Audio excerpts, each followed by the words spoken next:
Baakiyalakshmi சீரியலோட upcoming episode என்னென்னு பார்க்கலாம். இங்கே பாக்கியலட்சுமி வீட்டில் உள்ள செழியன், இனியா, ஈஸ்வரின்னு எல்லாருமே பாக்கியா செஞ்சது தப்பு அப்படின்னு பேசிகிட்டு இருக்கும்போது இங்கே பாக்கியா தன்னுடைய முடிவில் ரொம்பவே உறுதியாக இருக்காங்க.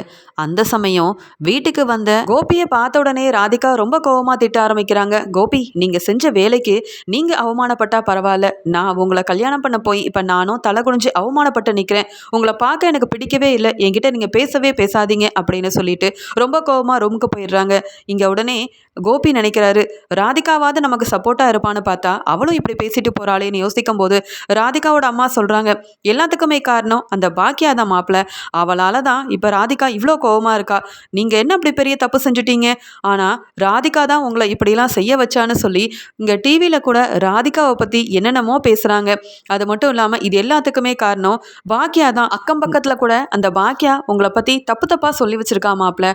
இப்போ பாருங்க ராதிகா எவ்வளோ கோவமாக இருக்கான்னுட்டு அப்படின்னு சொல்லும்போது, நீங்கள் இருங்கத்த, அந்த பாக்கியா அவ இஷ்டத்துக்கு ரொம்ப திமிரா எல்லா வேலையும் செஞ்சுட்டு இருக்கா, நான் யாருன்னு அவளுக்கு புரிய வைக்கிறேன்னு சொல்லிட்டு ரொம்ப கோவமாக கோபி பாக்கியாவை பார்க்க கிளம்புறாரு. உடனே ராதிகாவோட அம்மாவும், மாப்பிள்ள இப்போ தான் நீங்கள் வீட்டுக்கு வந்திருக்கீங்க, அதுக்குள்ளே கோவமாக கிளம்புறீங்களேன்னு சொல்ல, எனக்கு என்னானாலும் பரவாயில்ல, இப்போ ராதிகாவும் என்னால் அவமானப்பட்டு நிற்கிறானா அதுக்கு காரணம் பாக்கியா தானே, அவளை எதுக்கு நான் சும்மா விடணும், ஏதாவது பிரச்சனைனா என்கிட்ட பேசியிருக்கணும். அது மட்டும் இல்லாமல் இப்படி எல்லார்கிட்டையும் அதுவும் ராதிகா தான் காரணம்னு சொன்னதால் இப்போ ராதிகா என் மேலே எவ்வளோ கோவமாக இருக்கான்னு பார்த்தீங்கல்ல அப்படின்னு சொல்லிட்டு இங்கே பாக்கியாவோட வீட்டுக்கு வந்த இங்கே கோபியும், வெளியில் வா பாக்கியா அப்படின்னு சொல்லி ரொம்ப சத்தமாக கூப்பிடுறாரு. இங்கே அப்பா தான் அப்படின்னு சொல்லிட்டு இனியா ரொம்ப சந்தோஷப்படுறாங்க. பாக்கியாவும் வெளியில் போய் நின்றுட்டு, பார்த்தீங்களா செஞ்ச தப்பெல்லாம் செஞ்சுட்டு ஒன்றுமே தெரியாத மாதிரி உங்கள் பையன் என்கிட்ட பேசுறதுக்காக வேற வந்து நிற்கிறாரு அப்படின்னு சொல்லிட்டு அங்கே போகிறாங்க பாக்கியா. உடனே இங்கே வந்து கோபி சொல்கிறாங்க, நீ என்ன நினச்சிட்டு இருக்க, நான் செய்யாத தப்புக்கு என் மேலே கம்ப்ளைண்ட் கொடுத்து என்னை உள்ளே வச்சிடலான்னு பார்த்தியா, பார்த்தல வெளியில் வந்துட்டேன், உன்னால் என்னை மட்டும் இல்லை என் வீட்டில் உள்ள யாரையும் எதுவும் செய்ய முடியாது.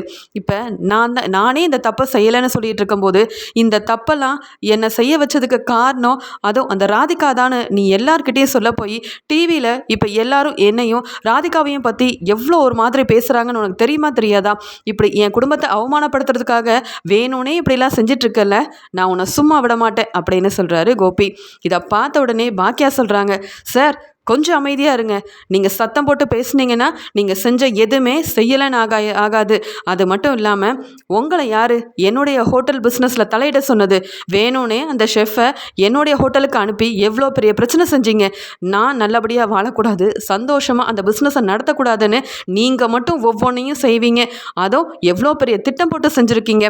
ஆனால் நடந்தது என்னன்னு நான் யாருக்கிட்டையாவது சொன்னால் உங்களாலையும் உங்கள் குடும்பத்தாலையும் தாங்கிக்க முடியல, அவமானமாக இருக்குதா, நீங்கள் செஞ்ச தப்பால் என் மேலே அத்தனை கஸ்டமரும் கம்ப்ளைண்ட் கொடுத்துருந்தா நானும் இப்போ உங்கள் நிலமையில தான் இருந்திருக்கணும், மறுபடியும் திருந்தி வெளியில் வந்திருப்பீங்கன்னு பார்த்தேன். ஆனால் இங்கே வந்து எந்த தப்புமே செய்யாத மாதிரி இவ்வளோ பேசிகிட்டு இருக்கீங்க. இப்போ நான் சொல்கிறேன், நீங்கள் எப்படி பிஸ்னஸ் செஞ்சு முன்னேற போகிறீங்கன்னு நானும் பார்க்க தானே போகிறேன். அதை விட்டுட்டு நீங்கள் மறுபடியும் எனக்கு ஏதாவது பிரச்சனை செஞ்சால் நான் பார்த்துட்டு சும்மா இருக்க மாட்டேன்.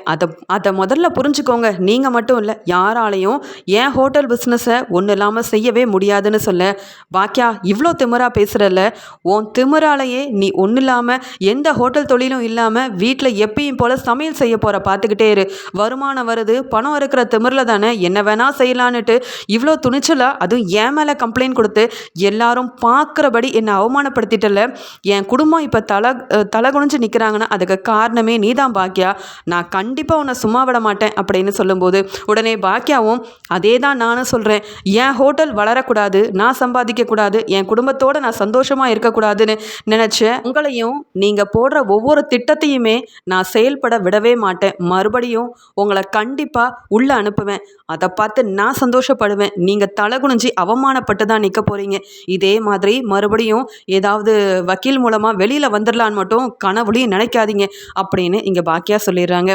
பாக்கியா பேசின பேச்சை கேட்டுட்டு இருந்த இங்கே வந்து கோபிக்கு அங்கே நிற்க கூட முடியாமல் ரொம்பவே கோவமாக அங்கேருந்து கிளம்பிடுறாரு. இது எல்லாத்தையுமே ராதிகாவோட அம்மாவும் பார்த்துக்கிட்டே இருக்காங்க. தன்னுடைய வீட்டுக்கு போன கோபி ரொம்ப ரொம்ப கோவமாக இருக்காங்க.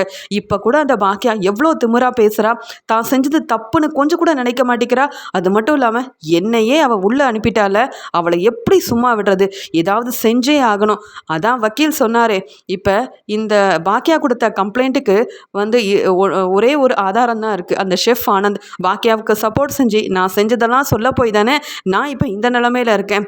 ஷெஃப் ஆனந்த் கிட்ட இன்னும் அதிகமாக பணம் கொடுத்து அவரோட மனசை மாற்றணும், அவரோட குடும்பத்துக்கு தேவையான எல்லாத்தையும் செய்கிறேன்னு சொல்லி மறுபடியும் பாக்கியாவுக்கு எதிராகவே அவர் வந்து இப்படி எதுவுமே நடக்கலை, கோபி சாருக்கும் இதுக்கும் எந்த சம்மந்தமே இல்லை அப்படின்னு சொல்ல வச்சாச்சுன்னா நமக்கு எந்த பிரச்சனையும் இல்லை, பாக்கியாவால் என்னை எதுவுமே செய்ய முடியாது. அப்படி தான் ஏதாவது செஞ்சு ஆகணும். நான் பிஸ்னஸ் செய்கிறேனோ இல்லையோ, அந்த பிஸ்னஸ்க்காக நான் வந்து இனி என்னுடைய நேரத்தை செலவழிக்கிறத விட எனக்கு எதிராக செயல்பட்ட இந்த பாக்கியாவை ஒன்றும் இல்லாமல் செய்யணும், அது மட்டும்தான் என்னுடைய முதல் நோக்கமாகவே இருக்கும் அப்படின்னு யோசிக்கிறாரு கோபி. இங்கே செல்வி சொல்கிறாங்க, அக்கா என்னக்கா இது, இந்த கோபி சார் வெளியில் வந்த உடனே அவர் கொஞ்சமாவது திருந்திருப்பாருன்னு பார்த்தா மறுபடியும் நீ எப்படி ஹோட்டல் வச்சு நடத்துகிறேன்னு நான் பார்க்க தானே போகிறேன்னு பேசிட்டு போகிறாரு. என்னதான் நடக்குதுக்கா இங்கே? உன் வீட்டில் என்னடானா உன் மாமியார்லேருந்து உன் பசங்க எல்லாருமே கோபி சாருக்கு சப்போர்ட் பண்ணுறாங்க. இந்த குடும்பத்துக்காக உழைக்கிற உனக்கு சப்போர்ட் பண்ண இங்கே யாருமே இல்லை. இன்னொரு பக்கம் இந்த கோபி சார் வேற அவர் வேலையை பார்த்துட்டு அவர் குடும்பத்தோடு இருந்து சந்தோஷமாக இருக்காமல் மறுபடியும் உனக்கு இவரால் நிறைய பிரச்சனை வரும் போலவேக்கா, என்னதான் நடக்குதுன்னே தெரியலன்னு சொல்ல, அதுக்குடனே பாக்கியாவும் எதை பற்றியும் நான் யோசிக்க போகிறதில்ல செல்வி, எவ்வளோ பிரச்சனை வந்தாலும் எல்லாத்தையும் சமாளித்து என்னாலையும் ஹோட்டலோட ஓனராக இருந்து நல்லபடியாக சம்பாதிக்க முடியும், எனக்கு தன்னம்பிக்கை இருக்குது. இவங்க பேசுகிறதெல்லாம் யார் எடுத்துக்க போகிறது? அந்த கோபியால் கண்டிப்பாக எதுவும் செய்ய முடியாது. அப்படி செஞ்சால் நான் மறுபடியும் சும்மா விட போகிறதே இல்லை அப்படின்னு சொல்கிறாங்க. இன்னொரு பக்கம் இனியாவும், அம்மா அப்பா வெளியில் வந்துட்டாரு, எனக்கு ரொம்ப சந்தோஷமாக இருக்குது. ஆனாலும் நீ கொடுத்த கம்ப்ளைண்ட்டை வாபஸ் வாங்கிட்டேன்னா அப்பா இனி உனக்கு எந்த பிரச்சனையும் செய்ய மாட்டார். அப்பா கிட்ட நானே போய் பேசுகிறேம்மா, இது எனக்காக மட்டும் இதை செய்யுமா, கம்ப்ளைண்ட்டை நீ வாபஸ் வாங்கிடுமா அப்படின்னு இனியா சொல்கிறாங்க. வாயை மூடி இனியா, நீ இல்லை உன் பாட்டியே வந்து சொன்னாலும் அந்த செழியன் வந்து சொன்னாலும் நான் கேட்க போகிறதே இல்லை. அதான் உனக்கு தெரியுமே நான் என் முடிவில் உறுதியாக இருக்கேன்னுட்டு, அப்புறம் எதுக்கு மறுபடியும் இதை பற்றி வந்து பேசிகிட்டு இருக்கீங்க? நான் யாருக்காகவும் என் மனசை மாற்றிக்க மாட்டேன். பார்த்தல உங்கள் அப்பா கோபி என்ன பேச்சு வந்து பேசிட்டு போகிறாருன்னுட்டு, அவர் ஏதோ ஒரு நாள் தான் அங்கே இருந்துட்டு வந்திருக்காரு, அதுக்கே கொஞ்சமாவது மனசு மாறி இருக்காம மறுபடியும் வந்து என்ன தானே திட்டிட்டு போகிறாரு. அவர் செஞ்சது தப்புன்னு கூட உங்கள் அப்பாவுக்கு இன்னும் புரிய மாட்டேங்குது. உங்கள் அப்பாவா திருந்து எனக்கு பிரச்சனை செய்யாமல் இருக்க போகிறாரு. மறுபடியும் இந்த பாக்கியாவுக்கு என்ன பிரச்சனை செய்யலாம், அவள் ஹோட்டல் நடத்த விடாமல் என்னெல்லாம் செய்யலான்னு உங்கள் அப்பா அங்கே உட்காந்து யோசிப்பார். இப்படிப்பட்ட அப்பா இருக்கும்போதே அவரை தலையில் தூக்கி வச்சு கொண்டாடுறீங்க. உங்களுக்காக நான் என்னெல்லாம் செஞ்சுருக்கேன், என்னை பற்றி யோசிக்க மாட்டியா இனியா? எப்பயுமே அப்பா தான் முக்கியம்னுட்டு இப்படி பேசிகிட்டு இருக்க. முதல்ல நீங்கள் யாரும் என்கிட்ட பேசாதீங்க. எனக்கு வந்த பிரச்சனையை எப்படி சமாளிக்கணும்னு எனக்கு தெரியும். அது உங்கள் அப்பா மட்டும் இல்லை, வேறு யாராக இருந்தாலும் நான் சமாளிச்சிருவேன். இனி உங்கள் அப்பாவுக்கு சப்போர்ட் பண்ணி இந்த ஒரு விஷயமா என்கிட்ட தயவு செஞ்சு யாரும் பேசவே பேசாதீங்க அப்படின்னு சொல்லிடுறாங்க. இங்கே இதெல்லாம் கேட்கும்போது ஈஸ்வரிக்கு ரொம்ப கோபம் வருது. நான் ஒரு மாமியாராக இருந்து பாக்கியாவுக்கு நல்லதை மட்டும்தான் செய்கிறேன், நல்லதை மட்டும்தான் நினைக்கிறேன். நான் சொல்கிறத கூட பாக்கியா கேட்க மாட்டேங்கிறாளே. ஒரு பக்கம் கோபி, இன்னொரு பக்கம் இந்த பாக்கியாவால் என்ன செய்கிறதுனே தெரியலையே அப்படின்னு யோசிக்கிறாங்க ஈஸ்வரி. இங்கே கோபி எப்பயும் போல் தன்னுடைய க்ளவுட் கிச்சனுக்கு கிளம்பி போகிறாரு. அங்கே வேலை பார்க்குற ஸ்டாஃப் எல்லாருமே கோபி கிட்ட கேட்குறாங்க, சார் நீங்கள் தான் அந்த பாக்கியா மேடம் ஹோட்டலில் நடந்த பிரச்சனைக்கு காரணம்னு நிறைய பேர் பேசிக்கிறாங்களே சார், அது உண்மையா? நாங்கள் டிவியில் கூட பார்த்தோம் சார், அது எல்லாமே உண்மைதானா சார் அப்படின்னு கேட்குறாங்க. உடனே கோபியும், நான் உங்களுக்கு சம்பளம் கொடுத்துட்ருக்கேன், அதனால் கொஞ்சமாவது ஹோட்டலுக்கு வந்தீங்கன்னா வேலை பார்க்காம என்னை பற்றி மட்டுமே கேட்டுட்ருக்கீங்களே, போய் வேலையை பாருங்கள், என்ன நடக்குது ஏது நடக்குதுன்னு என்கிட்டயே வந்து கேட்டுட்ருக்கீங்க அப்படின்னு ஸ்டாஃப் எல்லாருமே திட்டிடுறாரு. அங்கே உடனே கோபியும் அவருக்கு தெரிஞ்ச அங்கே வக்கீலையும் வர வச்சு இந்த பாக்கியா கொடுத்த கம்ப்ளைண்ட்டை பற்றி பேசுகிறதுக்காக வர வைக்கிறாங்க. வந்த வக்கீலும் கோபிக்கிட்ட, சார் நீங்கள் கவலைப்படாதீங்க சார், ஏற்கனவே அந்த ஷெஃப் ஆனந்துக்கிட்ட நீங்கள் நிறைய பணம் கொடுத்துருக்கீங்க, அது எல்லாத்தையுமே காட்டி மறுபடியும் பணம் கொடுக்குறோம் அப்படின்னு சொல்லி பாக்கியாவுக்கு எதிராக அவர் சொல்ல வேண்டியதெல்லாம் சொல்லிட்டாருன்னா உங்களுக்கு எந்த ஒரு பிரச்சனையும் இல்லாமல் நீங்கள் இந்த இதுலேருந்து வெளியில் வந்துடலாம், நான் அதுக்கு உங்களுக்கு உதவி செய்கிறேன்னு சொல்ல, அதுக்கு உடனே கோபியும், எவ்வளோ செலவானாலும் பரவாயில்ல, ஆனால் அந்த பாக்கியா மட்டும் முன்னேறக்கூடாது, என் மேலே கம்ப்ளைண்ட் கொடுத்தால, நான் அவமானப்பட்டு நின்னால, எந்த பிரச்சனையும் இல்லாமல் நான் வெளியில் வரணும், அதை பார்த்து அவள் கண் கலங்கி போய் நிற்கணும், மறுபடியும் நான் அந்த பாக்கியாவுக்கு கொடுக்க போகிற பிரச்சனையால் பாக்கியா வந்து ஹோட்டலை நடத்த முடியாமல் அவள் வந்து பிரச்சனையிலேயே இருக்கணுமே தவிர்த்து அவள் சம்பாதிக்கவே கூடாது. என்னையும் என் குடும்பத்தையும் ரொம்ப அவமானப்படுத்திட்டா இந்த பாக்கியா அப்படின்னு வக்கீல்கிட்ட ரொம்ப கோபமாக பேசிகிட்டு இருக்காரு இங்கே வந்து கோபியும். இங்கே கோபியாலையும் கோபி அனுப்பின அந்த ஷெஃப் ஆனந்தாலையும் தான் பாக்கியாவோட ஹோட்டலுக்கு நிறைய பிரச்சனைகள் வந்திருக்கு. அந்த பிரியாணி ஆர்டரில் பெரிய பிரச்சனை வர்றதுக்கு காரணமே கோபி தான் அப்படின்னு எல்லாருக்கும் தெரிய வருது. அதனால் இங்கே கோபியோட க்ளவுட் கிச்சனுக்கு ஆர்டர் கொடுத்த எல்லாருமே அந்த ஆர்டரை கேன்சல் செய்கிறாங்க. கேன்சல் பண்ணுறதெல்லாம் பார்த்து கோபிக்கு ரொம்ப கோவம் வருது. அப்படி நான் என்ன தப்பு செஞ்சுட்டேன்னுட்டு நீங்கள் எல்லாரும் இப்படி கொடுத்த ஆர்டரை கேன்சல் செய்கிறீங்க. இந்த ஆர்டர் மூலமாக தான் நான் நல்லபடியாக வந்து இப்போ வருமானம் பார்த்துட்ருக்கேன். அப்படி இருக்கும்போது என்ன செய்கிறதுன்னு தெரியலையேன்னு சொல்ல அங்கே கோபி மேலே இருந்த கோவத்தில் கோபி இப்படி செஞ்சிட்டாரு, பாக்கியா மேலே எந்த தப்புமே இல்லைன்னு இங்கே புரிஞ்சுக்கிட்ட ராதிகாவும் கோபிக்கு கொடுத்த அந்த ஆர்டரை கேன்சல் செய்கிறாங்க. உடனே கோபி ராதிகாவுக்கு ஃபோன் பண்ணி, என்ன ராதிகா இது, உன் மூலமாக தான் எனக்கு நிறைய ஆர்டர் கிடச்சிது, உன் ஆஃபீஸில் தானே முதல்ல எனக்கு ஆர்டர் கொடுத்த, அதனால தானே நான் நல்லா இப்போ சம்பாதிக்க ஆரம்பிச்சிருக்கேன். என்ன ராதிகா நீயே கொடுத்த ஆர்டர் இப்படி கேன்சல் செஞ்சுட்டேன்னா மற்ற யார் என் மேலே நம்பிக்கை வச்சு இப்படி ஆர்டரெல்லாம் தருவாங்களா, ஏன் ராதிகா இப்படி செய்கிற அப்படின்னு சொல்லி கேட்குறாரு கோபி. அதுக்கு உடனே ராதிகாவும், நீங்கள் இந்த பிஸ்னஸ் மூலமாக நல்லா சம்பாதிப்பீங்க, என்னையும் மயூவையும் நல்லா பார்த்துப்பீங்க, குடும்பத்தை நல்லா கவனிச்சுப்பீங்கன்றதுக்காக தான் நானே ஆரம்பித்து கொடுத்த பிஸ்னஸ்க்காக முதல்ல என் ஆஃபீஸ்லேருந்தே உங்களுக்கு ஆர்டர் கொடுத்தேன். ஆனால் நீங்கள் என்னவோ இங்கே பிஸ்னஸை பற்றி கொஞ்சம் கூட பொறுப்பே இல்லாமல் பாக்கியாவை என்ன செய்யணும், பாக்கியா அவள் குடும்பத்தோட சந்தோஷமாக இருக்க விடாமல் நீங்கள் என்னெல்லாம் செய்யணும்னு யோசிக்க ஆரம்பிச்சிட்டிங்க. அதனால் இந்த பிஸ்னஸ் மூலமாக நீங்கள் வருமானம்னு பெருசாக எடுக்க போகிறதும் இல்லை, என்னையும் மையவையும் நல்லா பார்த்துக்க போகிறதும் இல்லை. அப்படி இருக்கும்போது நான் எதுக்கு உங்களுக்கு உதவி செய்யணும், நான் என்னுடைய ஆஃபீஸ்லேருந்து உங்களுக்கு எதுக்கு ஆர்டரை கொடுக்கணும், அதனால தான் வேணும்னே தான் இந்த ஆர்டரெல்லாம் கேன்சல் செஞ்சேன். பாக்கியாவால் நம்ம குடும்பமே அவமானப்பட்டு நிற்கும்போது கூட திருந்தாமல் மறுபடியும் பாக்கியாவை ஏதாவது செய்யணும்னு யோசிக்கிற உங்களெல்லாம் எப்படி நான் நம்ப முடியும்? நீங்கள் திருந்தி எங்கள் கூட சந்தோஷமாக இருப்பீங்க அப்படின்னு இருந்த உங்கள் மேலே உள்ள நம்பிக்கை எல்லாமே ஒன்றும் இல்லாமல் ஆயிடுச்சு கோபி. அதனால் இனி என்னால் உங்களுக்கு எந்த உதவியும் செய்ய முடியாது. இருக்கிற ஆர்டரை வச்சு பிஸ்னஸ் செய்ய முடியும்னா செய்யுங்க. உங்களுக்கு என்னால் முடிஞ்ச அளவு உதவி செஞ்சேன், அதை நீங்கள் பெருசாக எடுக்காமல் நீங்கள் செய்கிறது மட்டும்தான் சரின்னு நினைக்கிறீங்க, திருந்த மாட்டேங்கிறீங்க. அதனால தான் இப்படி ஒரு முடிவு எடுத்திருக்கேன். இனி என்னால் உங்களுக்கு எந்த உதவியும் கிடைக்காது அப்படின்ட்டு ரொம்ப கோபமாக பேசிட்டு ஃபோனை வச்சிடுறாங்க ராதிகா. உடனே இங்கே கோபி யோசிக்கிறாரு, இப்படிலாம் நடக்கணுன்றதுக்காக தானே பாக்கியா என் மேலே கம்ப்ளைண்ட் கொடுத்தா. நான் தப்பே செஞ்சுருந்தாலும் அந்த பாக்கியா என்ன செஞ்சுருக்கணும், அந்த பாக்கியா என் மேலே கம்ப்ளைண்ட் கொடுக்காம இருந்திருந்தா கூட போனா போதுன்னு நான் அமைதியாக இருந்திருப்பேன். இப்போ எனக்கு கிடைச்ச ஆர்டரும் ஒன்றும் இல்லாமல் பண்ணுறதுக்காகவும் நான் பிஸ்னஸை நல்லபடியாக நடத்தக்கூடாதுன்றதுக்காகவும் இந்த ராதிகா வேற இப்படியெல்லாம் செஞ்சிட்ருக்கா. ஒரு பக்கம் இந்த பாக்கியா எனக்கு ரொம்ப ஓவராக செய்கிறானா, இன்னொரு பக்கம் இந்த ராதிகா வேணும்னே அவமானப்படுத்திட்டு இருக்கா. ஒரு ஆர்டரும் இல்லாமல் நான் இந்த க்ளவுட் கிச்சனை வச்சு எப்படி நடத்துறது அப்படின்னு ரொம்பவே கோவத்தில் இருக்காரு கோபி. இன்னொரு பக்கம் இங்கே ஈஸ்வரியும் செளியனை கூப்பிட்டு பேசுகிறாங்க. செளியா, உங்கள் அப்பாவுக்கு இந்த பாக்கியா கொடுத்த கம்ப்ளைண்ட்டால் எந்த பிரச்சனையும் வராமல் இருக்கணும்னா நீ ஏதாவது வக்கீலை பார்த்து பேசி நல்லபடியாக இந்த பிரச்சனைக்கு ஒரு முற்றுப்புள்ளி வைக்கக்கூடாதா அப்படின்னு கேட்குறாங்க பாட்டி. வக்கீலை போய் பார்த்தாலும் அம்மா வந்து கொடுத்த கம்ப்ளைண்ட்டை வாபஸ் வாங்கினா மட்டும்தான் அப்பாவுக்கு எந்த பிரச்சனையும் வராது. அப்படி இல்லைனா அந்த ஷெஃப் ஆனந்த் நான் சொன்னது எல்லாமே பொய் தான், கோபி சார் மேலே எந்த தப்புமே இல்லை, இது எல்லாத்தையும் பாக்கியா மேடம் தான் சொல்ல சொன்னாங்க அப்படின்னு கொஞ்சம் மாற்றி பேசினாவாது அப்பாவுக்கு எந்த பிரச்சனையும் வராமல் இருக்கும். ஆனால் அப்பா செஞ்சதும் தப்பு தான். இதில் நம்ம என்ன பாட்டி செய்கிறது? மறுபடியும் அப்பா அம்மா மேலே எவ்வளோ கோபமாக இருக்காங்க பார்த்தீங்களா? எழில் அங்கே ஃபங்க்ஷன் நடக்கும்போது கூட எழிலோட ஃபங்க்ஷனுக்கு அம்மா வரக்கூடாதுன்னு சொல்லி பெரிய திட்டம் போட்டிருக்காரு. அம்மாவுக்கும் கொஞ்சம் கோபம் இருக்க தானே செய்யும். பார்ப்போம் பாட்டி என்ன நடக்குதுன்னுட்டு, நீங்கள் கவலைப்படாமல் இருங்க, நல்லா சாப்பிடுங்க பாட்டின்னு சொல்ல, என்னதான் கோபி மேலே எனக்கு கோபம் இருந்தாலும் பாக்கியா கொடுத்த கம்ப்ளைண்ட் தப்பு தானே செளியா, ஏதாவது செய்யணும்னு நினைக்கிறேன். ஆனால் பாக்கியா என்னடானா ரொம்பவே உறுதியாக இருக்கா, அவள் எடுத்த முடிவை வந்து மாற்றிக்க மாட்டேங்கிறாளே, எனக்கு என்ன செய்யணும்னு தெரியல. இந்த பக்கம் எனக்கு கோபிக்கு உதவி செய்யணும்னு தோணுது, உதவி செய்ய முடியல. இங்கே பாக்கியாவையும் என்னால் விட்டு கொடுக்க முடியலையே, அதனால தான் இப்படி இருக்குது அப்படின்னு சொல்லி இங்கே ஈஸ்வரி பேசிகிட்டு இருக்காங்க.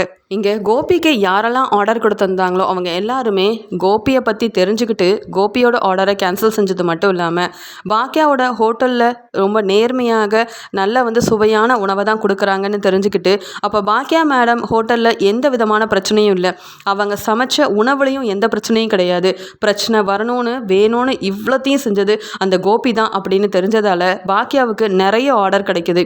இதப்பெல்லாம் பார்க்கும்போது பாக்கியா ரொம்ப சந்தோஷப்படுறாங்க. பாத்தியா செல்வி, நான் வந்து கம்ப்ளைண்ட் கொடுத்தது தப்புன்னு எங்கள் அத்தை சொன்னாலும் இப்போ எல்லாருக்கும் தெரிய வந்துருச்சு நம்ம ஹோட்டல் மேலே எந்த தப்புமே இல்லைன்னுட்டு. அதனால தான் நம்பி எந்த கேள்வி கேள்வியும் கேட்காம முன்னாடி நடந்த பிரச்சனையை பற்றி கூட பேசாமல் அவங்க வந்து நம்பி நம்ம ஹோட்டலுக்கு நிறைய வந்து ஆர்டர் கொடுத்துட்ருக்காங்க. இப்போ எந்த ஷெஃப்பும் வேண்டாம், யாரும் வேண்டாம், இருக்கிற ஸ்டாஃபை வச்சு நானே எல்லாத்தையுமே நல்ல சுவையாகவும் தரமான உணவையும் நான் வந்து செஞ்சு கொடுக்குறேன் அப்படின்னு சொல்ல, இதை தாங்க்கா நான் முன்னாடியே சொன்னேன். நம்ம ஹோட்டல் இப்போ தான் ஆரம்பிச்சிருக்கோம், எந்த ஷெஃப்பும் வேண்டாம், நீயே சமைச்சு கொடு அப்படின்னுட்டு. நீ தான் வந்து கேட்கல, இப்போ உனக்கு கொஞ்சமாவது ரெஸ்ட் வேணும் அப்படின்னு நினச்சேன். ஆனால் வந்த ஷெஃப் மூலமாக எவ்வளோ பெரிய பிரச்சனை வந்துருச்சு பார்த்தியா? இப்போ வரைக்கும் நீ கொடுத்த கம்ப்ளைண்ட்டால் இந்த ஷெஃப் மனசு மாறாமல் இருந்து கடைசி வரைக்கும் இந்த கோபி சார் மேலே தான் தப்பு இருக்குது அப்படின்னு முடிவும் வந்துருச்சுன்னா அதுக்கப்புறம் கோபி சார் எந்த பிரச்சனைக்கும் வரமாட்டார். அதுக்குள்ளே என்னெல்லாம் நடக்க போதோ தெரியலக்கா. எந்த பிரச்சனையும் இல்லாமல் கிடைச்ச ஆர்டரெல்லாம் செஞ்சு கொடுத்து நம்ம பாட்டுக்கு நம்ம வருமானத்தை வர வைக்க தான் பார்க்கணுன்னு சொல்ல, அதை தான் நானும் யோசிக்கிறேன். ஆனாலும் இந்த கோபி வந்து சும்மா இருக்க மாட்டார், ஏதாவது பிரச்சனை செய்யணும், நான் கொடுத்த இந்த கம்ப்ளைண்ட் வந்து பொய்யான கம்ப்ளைண்ட்டு நிரூபிக்கணும்னு நினைப்பார். அதுதான் என்ன செய்யணும்னு எனக்கு ஒன்றும் தெரியல. இந்த ஷெஃப் நம்ம கூட நம்ம சொல்கிறதெல்லாம் கேட்குறதுனால எந்த ஒரு பிரச்சனையும் வராது, பார்த்துக்கலாம் அப்படின்னு சொல்லிட்டு கிடைச்ச ஆர்டர் எல்லாத்தையுமே ரொம்ப நல்லபடியாக செஞ்சு கொடுத்து முன்னை விட அதிகமாக சம்பாதிக்க ஆரம்பிக்கிறாங்க பாக்கியலட்சுமி. இங்கே ராதிகா ஆர்டர் எல்லாத்தையுமே கேன்சல் செஞ்சுட்டாங்க அப்படின்ற கோவத்தில் வீட்டுக்கு வந்த இங்கே கோபியும் ராதிகாவோட அம்மா கிட்ட சொல்கிறாங்க, அத்தை உங்கள் பொண்ணு ராதிகா என்ன செஞ்சுருக்கா தெரியுமா? எனக்கு பிஸ்னஸ் ஆரம்பித்து கொடுத்து முதல்ல பெரிய ஆர்டர் கொடுத்ததே ராதிகா தான். என் மேலே உள்ள நம்பிக்கையில் தானே அதெல்லாம் செஞ்சு கொடுத்தா. ஆனால் இப்போ என் மேலே உள்ள கோவத்தில் அவள் ஆஃபீஸில் இருந்து கொடுத்த அந்த கேன்டீன் ஆர்டர் எல்லாத்தையுமே கேன்சல் செஞ்சுட்டாத்த. இது ஏன் அப்படி செய்கிறான்னு எனக்கு ஒன்றுமே புரிய மாட்டேங்குது அப்படின்னு சொல்லி திட்டிகிட்டு இருக்காரு. ராதிகாவுக்கு வர என் மேலே பாசமே இல்லை, நம்பிக்கையும் இல்லை. ஆனால் அவளுக்காகவும் மையுவுக்காக தானே நான் கஷ்டப்பட்டு சம்பாதிச்சுட்ருக்கேன். ராதிகா இப்படி ஆர்டரை கேன்சல் செஞ்சதால் நிறைய பேர் ஆர்டரை கேன்சல் செஞ்சுட்டாங்க. 1-2 ஆர்டர் தான் இருக்குது. அதை வச்சு நான் எப்படி பெருசாக வருமானம் எடுக்க முடியும்? இங்கே என் பொண்ணு இனியாவுக்கு வேறு டான்ஸ் கிளாஸ்க்காக 2 லட்ச ரூபா பணம் நான் தரணும். இங்கே செழியனுக்கு வேறு புதுசாக ஒரு பிஸ்னஸ் ஆரம்பிக்கணும் அப்படின்னு சொல்லி உதவி செய்கிறேன்னு வேறு சொல்லியிருக்கேன். என் ஃப்ரெண்டு மூலமாக வேலை கிடைக்கலனா செழியன் பிஸ்னஸ் ஆரம்பிக்க ஒரு அப்பாவாக இருந்து நான் தானே உதவி செய்யணும். எனக்கே இங்கே க்ளவுட் கிச்சன் மூலமாக எந்த ஒரு வருமானமும் வரலனா என் பசங்களை நான் எப்படி நல்லபடியாக அவங்களுடைய தேவைகள் எல்லாத்தையுமே நான் செஞ்சு கொடுக்க முடியும்? ராதிகா ஏன் தான் இப்படி செய்கிறா அப்படின்னு கேள்வி கேட்குறாரு. உடனே அங்கேருந்து வெளியில் வந்த ராதிகாவும், பார்த்தீங்களாமா இப்போ கூட நான் ஆர்டர் கேன்சல் செஞ்சது எதுக்குன்னு புரிஞ்சிக்க மாட்டேங்கிறாரு. அவரோட பசங்க முக்கியமாக, அவரோட பசங்களுக்காக தான் இது எல்லாத்தையுமே அவர் சம்பாதிக்கிறாரு போல். என்னை பற்றியும் மையோவை பற்றியும் இவருக்கு கொஞ்சம் கூட அக்கறை இல்லைம்மா. நான் நல்ல வேலைக்கு சம்பாதிக்கிறேன், அதனால் என் பொண்ணை நான் பார்த்துப்பேன், அந்த ஒரு திறமை என்கிட்ட இருக்குது. ஆனாலும் ஒரு மையோவோட அப்பாவாக இருந்து இத்தனை நாள் ஆகுது, இத்தனை மாதம் ஆகுது, மையோவுக்கும் எனக்கும் பெருசாக நீங்கள் என்ன செஞ்சிட்டீங்க? என்னத்தை வாங்கி கொடுத்துட்டீங்க? ஆனால் உங்கள் பொண்ணு இனியா ஏதாவது கேட்டால் மட்டும் உடனே செஞ்சு கொடுக்குறீங்க. உங்கள் பசங்களுக்கு ஏதாவது ஒரு தேவைன்னா மட்டும் உடனே பணம் கொடுத்து உதவி செய்கிறீங்க. எங்களை பற்றி உங்களுக்கு எந்த யோசிப்பும் இல்லை. நீங்கள் பிஸ்னஸ் இல்லாமல் இருந்தப்ப உங்கள் அம்மா இல்லை, பாக்கியா இல்லை, நான் தான் உதவி செஞ்சேன். அங்கே இங்கேன்னு லோன் வாங்கி கொடுத்துருக்கேன். இப்போ வரைக்கும் உங்களுக்கு ஆர்டர் நிறைய வந்து சேர்ந்ததுன்னா அதுக்கு காரணம் நான் தான். எனக்கு தெரிஞ்ச எல்லா ஆஃபீஸ்லேயும் சொல்லி உங்களுக்கு கேன்டீன் ஆர்டர் எல்லாத்தையுமே வாங்கி கொடுத்தேன். இனி அப்படி உங்களுக்கு எந்த உதவியும் செய்ய மாட்டேன். எனக்கே தெரிஞ்சு போச்சு என் பொண்ணை நான் தான் வளர்க்கணுன்னுட்டு. அப்படி இருக்கும்போது உங்களுக்கு எல்லா நன்மையும் செஞ்சு என்ன பிரயோஜனம் இருக்குது? அதனால தான் இப்படி செஞ்சேன். அது மட்டும் இல்லை கோபி, உங்களுக்காக நான் லோன் வாங்கி கொடுத்தேன். மாதம் அதுக்குண்டான வட்டி பணத்தையும் நான் தான் கட்டிகிட்டு இருந்தேன். இனி நான் கடன் வாங்கினதாக இருக்கட்டும், லோன் பணம் கட்டுறதா இருக்கட்டும், எல்லாத்தையுமே நீங்களே சமாளிச்சுக்கோங்க. உங்களுக்காக இனி யாருக்கிட்டேயும் நான் பணத்தை கொடுக்க தயாராகவே இல்லை. இத்தனை நாள் உங்கள் மேலே உள்ள நம்பிக்கையில் உங்களுக்காக கடன் வாங்கினது மட்டும் இல்லாமல் மாதம் வட்டி பணத்தையும் நான் கொடுத்துட்ருந்தேன். இனி அப்படி நான் செய்ய மாட்டேன். வட்டி பணத்தையும் கொடுங்க, வாங்கின மொத்த கடனையும் நீங்கள் தான் சமாளித்து பணத்தெல்லாம் கொடுக்கணும், போதுமா அப்படின்னு ராதிகா ரொம்ப கோவமா, இனி கோபிக்கு தன்னால் எந்த ஒரு உதவியும் செய்ய முடியாது, எந்த ஒரு நல்லதும் என்னால் உங்களுக்கு நடக்கவே நடக்காது அப்படின்ற மாதிரி பேசிடுறாங்க. இதெல்லாம் கேட்கும்போது கோபி சொல்கிறாங்க, அப்புறம் நான் எதுக்கு இந்த வீட்டில் இருக்கணும் ராதிகா? என் மேலே உனக்கு பாசம் இல்லை, நம்பிக்கை இல்லை, எனக்காக நீ எதுவுமே செய்ய மாட்டேன். உன்னால் கிடைச்ச ஆர்டரை கூட நீ கேன்சல் செஞ்சுட்ட. அதனால் நிறைய ஆஃபீஸ்லேருந்து கொடுத்த ஆர்டர் எல்லாத்தையும் கேன்சல் செஞ்சு இப்போதைக்கு என்னுடைய க்ளவுட் கிச்சனை நடத்த ஒரு ஆர்டரும் இல்லை, எந்த கஸ்டமரும் வரமாட்டாங்க. ஏன்னா அந்த பாக்கியா வேற என்னால் தான் அவள் ஹோட்டலில் இவ்வளோ பிரச்சனையாச்சுன்னு சொல்ல போயிட்டு டிவியில் எல்லாத்தையும் பார்த்து தெரிஞ்சுக்கிட்டாங்க. என்னை நம்பி யாரும் வரமாட்டேங்கிறாங்க ஆர்டர் கொடுக்க. அப்படி இருக்கும்போது நான் எப்படி சம்பாதிக்கிறது? நான் எப்படி ராதிகா அந்த லோன் பணத்தெல்லாம் திருப்பி கொடுக்க முடியும்? கொஞ்சம் கூட யோசிக்க மாட்டேங்கிற. என் மேலே வர உனக்கு பாசமும் இல்லை. இந்த வீட்டில் நான் எதுக்காக இருக்கிறேன்னு கூட தெரியல. அப்படியே நான் தப்பு செஞ்சுருந்தாலும் நீ தானே எனக்கு துணையாக இருக்கணும், ஆறுதலாக இருக்கணும். நீயே இப்படி செஞ்சால் எப்படி ராதிகா? அப்போ நான் அந்த வீட்டில் இருக்கக்கூடாதுன்னு நீ நினைக்கிறியா அப்படின்னு சொல்லும்போது அதுக்கு உடனே உடனே ராதிகா சொல்கிறாங்க, அதெல்லாம் நான் ஏங்க யோசிக்கணும், கொஞ்ச நாள் பார்ப்பேன், நீங்கள் இன்னும் திருந்தலைன்னா மயுவை கூட்டிகிட்டு நானே தனியாக போயிடுவேன். நான் எதுக்கு உங்களை இந்த வீட்டை விட்டு போக சொல்லணும்? எனக்கு அப்படி எந்த அவசியமும் இல்லைங்க. நான் நல்லா சம்பாதிக்கிறேன், என் பொண்ணை என்னால் பார்த்துக்க முடியும், புரியுதா அப்படின்னு சொல்லிட்டு போயிடுறாங்க. உடனே அதே கோவத்தில் இங்கே உடனே கோபி ஷெஃப் ஆனந்துக்கு ஃபோன் பண்ணி திட்ட ஆரம்பிக்கிறாரு. ஷெஃப் ஆனந்த், என்ன நீங்கள் இப்படி ஒரு வேலை செய்வீங்க, உங்களால் நான் அவமானப்பட்டு நிற்பேன்னு நினைக்கவே இல்லை. பாக்கியா உங்கள் மனசை மாற்றி நீங்கள் இப்படி எனக்காக இப்படி பேசிட்டீங்கல்ல, நான் செஞ்ச எல்லாத்தையுமே அங்கே போலீஸ்கிட்ட சொல்லி இப்படி மாட்டி விட்டுட்டீங்கல்ல, உங்களுக்கு நான் எவ்வளோ பணம் கொடுத்துருப்பேன், என்கிட்ட பணத்தை வாங்கிட்டு அங்கே பாக்கியாவுக்கு நல்லது செஞ்ச மாதிரி செஞ்சுட்டீங்கல்ல, அதனால் இன்னும் எனக்கு இருந்த ஒவ்வொரு நன்மையும் இல்லாமல் ஆயிடுச்சு. நீங்கள் செஞ்ச இந்த வேலையால் எனக்கு க்ளவுட் கிச்சனில் நான் என்னுடைய பிஸ்னஸை கூட நடத்த முடியாத ஒரு நிலமையில் நிற்கிறேன். என் மேலே நம்பிக்கையே இல்லைன்னு சொல்லி யாரும் என்னுடைய க்ளவுட் கிச்சனுக்கு ஆர்டர் கொடுக்க மாட்டேங்கிறாங்க. நம்பி சாப்பிட்றதுக்கு யாருமே வர மாட்டேங்கிறாங்க. ஏன் இப்படி செஞ்சீங்க? உங்களுக்கு நான் எவ்வளோ பணம் கொடுத்தேன் அப்படின்னு சொல்லி இங்கே ஷெஃப் ஆனந்தம் ரொம்பவே கோவமாக திட்ட ஆரம்பிக்கிறாரு.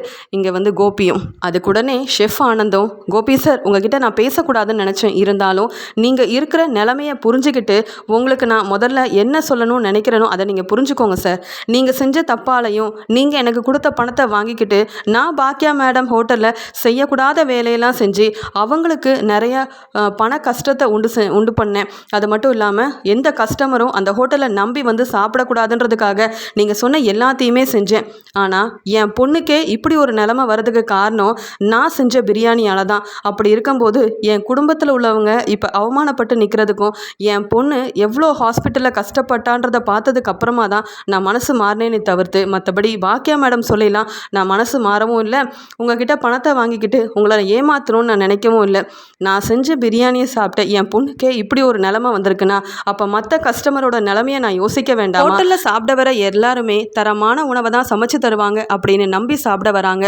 அவங்கள ஏமாத்துறதெல்லாம் பெரிய தப்புன்னு நான் நல்லா புரிஞ்சுக்கிட்டேன் கோபி சார். நீங்கள் கொடுத்த பணத்தை வேணா நான் திருப்பி கொடுத்துட்றேன், ஆனால் மறுபடியும் இந்த பிரச்சனையை பற்றி என்கிட்ட பேசவே பேசாதீங்க. பாக்கியா மேடம் மேலே எந்த தப்புமே இல்லைன்ற உண்மையை நான் போலீஸ்கிட்ட சொல்லிட்டேன், அவ்வளவுதான். மற்றபடி யாரும் என்ன இந்த உண்மையை சொல்லவே இல்லை. நீங்கள் செஞ்சது தான் பெரிய தப்பு கோபி சார். இதே உங்களுடைய க்ளவுட் கிச்சனில் பாக்கியா மேடம் இப்படி ஒரு பிரச்சனை செஞ்சுருந்தா அவங்கள நீங்கள் சும்மா விட்டுருப்பீங்களா? ஆனால் பாக்கியா மேடம் அப்படி செய்கிற ஆளே கிடையாது. நான் தப்பு செஞ்சுருக்கேன்னு தெரிஞ்சிருந்து கூட என்னை மன்னிச்சு மறுபடியும் அந்த ஹோட்டலில் வேலைக்கு வர சொன்னாங்க. என் பொண்ணுக்கு தேவையான எல்லாத்தையுமே வாங்கி கொடுத்துருக்காங்க. பணத்து மேலே தான் பணம் இருந்தால் தான் நல்லதுன்னு பணத்து மேலே உள்ள ஆசையில் நான் ஏதோ தெரியாமல் செஞ்சுட்டேன். நீங்கள் கொடுத்த பணத்தை நான் திருப்பி கொடுத்துட்றேன், இனி எனக்கு நீங்கள் ஃபோன் செய்யவே கூடாது அப்படின்னு சொல்கிறாரு.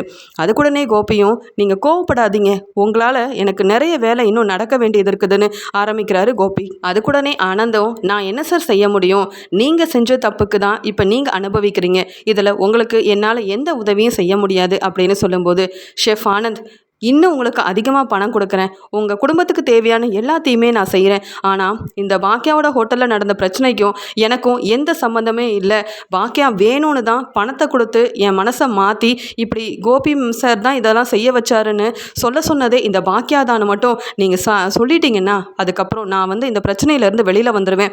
அதுக்கப்புறம் இந்த பாக்கியா என் மேலே கொடுத்த கம்ப்ளைண்ட் எல்லாம் ஒன்றும் இல்லாமல் ஆயிரும். நீங்கள் இதை மட்டும் செஞ்சீங்கன்னா எனக்கு ரொம்ப உதவியாக இருக்கும். நானும் இப்போ என் குடும்பமும் ரொம்ப அவமானப்பட்டு நிற்கிறோம். அந்த பாக்கியாவால் அந்த க்ளவுட் கிச்சனை நடத்த முடியாத ஒரு நிலமையில் எனக்கு யாருமே ஆர்டர் தர மாட்டேங்கிறாங்க. என் ஹோட்டல் மேலே யாருக்குமே நம்பிக்கை இல்லை. இப்படியே போச்சுன்னா எனக்கு வருமானமே இல்லாமல் நான் என்ன செய்கிறதுன்னு தெரியாத ஒரு நிலமையில் இருந்துருவேன். நீங்கள் மறுபடியும் எனக்கு உதவி செஞ்சு தான் ஆகணும், வேறு வழியே இல்லை அப்படின்னு அங்கே ஷெஃப் கிட்ட பேசிகிட்டு இருக்காரு கோபி. அதுக்கூடனே ஆனந்தம், என்ன கோபி சார் இவ்வளோ நடந்ததுக்கு அப்புறமாவும் என்னை மறுபடியும் பொய் சொல்கிறீங்க? இங்கே தான் பாக்கியா மேடம் மேலே எந்த தப்புமே இல்லையே, செஞ்சது எல்லாமே நீங்கள் தானே சார் தப்பு, அந்த உண்மையை தானே சொல்லியிருக்கேன். என் குடும்பத்துக்காக மறுபடியும் பணமே இல்லைனாலும் பரவாயில்ல சார், நாங்கள் இந்த எந்த தப்பும் செய்யக்கூடாதுன்ற ஒரு முடிவில் இருக்கேன், நீங்கள் ஃபோனை வச்சுருங்க சார், உங்களுக்கு என்னால் எந்த உதவியும் செய்ய முடியாதுன்னு சொல்லிட்டு ஷெஃப் ஆனந்த் கோபிக்கிட்ட பேச பிடிக்காமல் ஃபோனை வச்சிடுறாங்க. இது எல்லாத்தையுமே இங்கே ராதிகா கேட்டுறாங்க. கேட்ட உடனே ராதிகா கை தட்டிக்கிட்டே கோபி பக்கத்தில் போயிட்டு, கோபி நல்லா தான் கோபி செய்கிறீங்க, ஏற்கனவே செஞ்ச பிரச்சனைக்கு தலை குனிஞ்சு நிற்கிறோம், அவமானப்பட்டு நிற்கிறோம், ஆஃபீஸ்க்கு போனால் எல்லாரும் கேள்வி கேட்குறாங்க, உங்கள் வீட்டுக்காரர் மேலே உள்ள நம்பிக்கையில் ஆர்டர்லாம் கொடுத்தீங்களே, ஆனால் மற்ற ஹோட்டல் நல்லபடியாக நடக்கக்கூடாதுன்னுட்டு இப்படிப்பட்ட ஒரு வேலையை செஞ்சுருக்காரே அப்படின்னு சொல்லி உங்கள் பேரை சொல்லி கேள்வி கேட்டு என்னை அவமானப்படுத்துகிறாங்க. இதெல்லாம் எனக்கு தேவையா கோபி? இதில் வேற ஷெஃப் ஆனந்துக்கு மறுபடியும் பணத்தெல்லாம் கொடுத்து இந்த பாக்கியா சொன்னது, பாக்கியா தான் இது எல்லாத்தையும் சொல்லியிருக்காங்க, இந்த பிரச்சனை பிரச்சனைக்கும் உங்களுக்கும் எந்த சம்மந்தமும் இல்லைன்னு சொல்லி நீங்கள் பிரச்சனையிலேருந்து வெளியில் வர பார்க்குறீங்க. அப்போ நீங்கள் திருந்த மாட்டீங்க. நீங்கள் மட்டும் சந்தோஷமாக இருக்கணும். மற்ற எல்லாருமே யாராவது சந்தோஷமாக இருந்தால் உங்களுக்கு பிடிக்காது. பாக்கியா மேலேயும் பாக்கியா ஹோட்டல் மேலேயும் இவ்வளோ பொறாமையாக இருக்கீங்களே. அதனால தான் இப்போ எந்த ஆர்டரும் இல்லாமல் எப்படி வருமானம் எடுக்கிறதுன்னு கூட தெரியாமல் இந்த நிலமையில இருக்கீங்க. இப்படியே போச்சுன்னா பாக்கியாவோட ஹோட்டல் நல்லா தான் வருமானத்தெல்லாம் பார்க்க போகுது. ஆனால் நீங்கள் தான் ஹோட்டல் இல்லாமல் பிஸ்னஸும் இல்லாமல் பாக்கியா முன்னாடி கையேந்தி நிற்க போகிறீங்க. பார்த்துக்கிட்டே இருங்க. கிடைச்ச ஆர்டரை வச்சு நல்லபடியாக சம்பாதிக்கணும், குடும்பத்தை பார்த்துக்கணுன்ற பொறுப்பு இல்லாமல் இப்படி ஒவ்வொரு தப்பாக செஞ்சுக்கிட்டே இருந்தால் எப்படி கோபி முன்னேற முடியும்? பாக்கியாவுக்கு இங்கே எவ்வளோ ஆர்டர் கிடச்சிருக்கு தெரியுமா? உங்ககிட்ட இருந்து யாரெல்லாம் ஆர்டர் கேன்சல் செஞ்சாங்களோ எல்லா ஆர்டரும் பாக்கியாவுக்கு கிடச்சிருக்கு.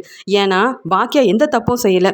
எப்பயும் பொய் சொல்ல மாட்டாங்க, யாரையும் ஏமாற்ற மாட்டாங்க, எல்லாரும் நல்லா இருக்கணும்னு நினைப்பாங்க. ஆனால் நீங்கள் அப்படி இல்லை கோபி. பாக்கியா சந்தோஷமாக இருந்தால் உங்களுக்கு பிடிக்காதுல்ல? இப்போ உங்கள் நிலைமையை கொஞ்சம் யோசிச்சு பாருங்க. நீங்கள் திருந்த மாட்டீங்க கோபி, திருந்தவே மாட்டீங்க. பார்த்துக்கிட்டே இருங்க என்ன நடக்க போகுதுன்னுட்டு அப்படின்னு சொல்லிட்டு கிளம்பிடுறாங்க. இன்னொரு பக்கம் ஈஸ்வரி இங்கே இனியா கிட்ட சொல்கிறாங்க, என்னைக்கு இந்த கோபி ராதிகா தான் முக்கியம்னுட்டு குடும்பத்தெல்லாம் விட்டுட்டு அந்த ராதிகா வீட்டில் போய் இருந்தானோ அன்னைக்கே பிரச்சனை ஆரம்பிச்சிருச்சு.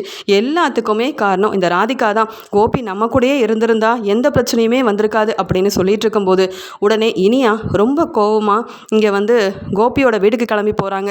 போகிறது மட்டும் இல்லாமல் அங்கே இனியா வரதை பார்த்த ராதிகாவும் வா இனியா அப்படின்னு சொல்லி பாசமாக கூப்பிட்றாங்க. ஆனால் இனியா போன உடனே நீங்கள் என்னைக்கு எங்கள் அப்பாவோட வாழ்க்கையில் வந்தீங்களோ அன்னைக்கே பிரச்சனை ஆயிடுச்சு. எங்கள் அப்பா எங்களெல்லாம் விட்டு பிரிஞ்சு நீங்கள் தான் வேணும்னு இருந்தாங்க.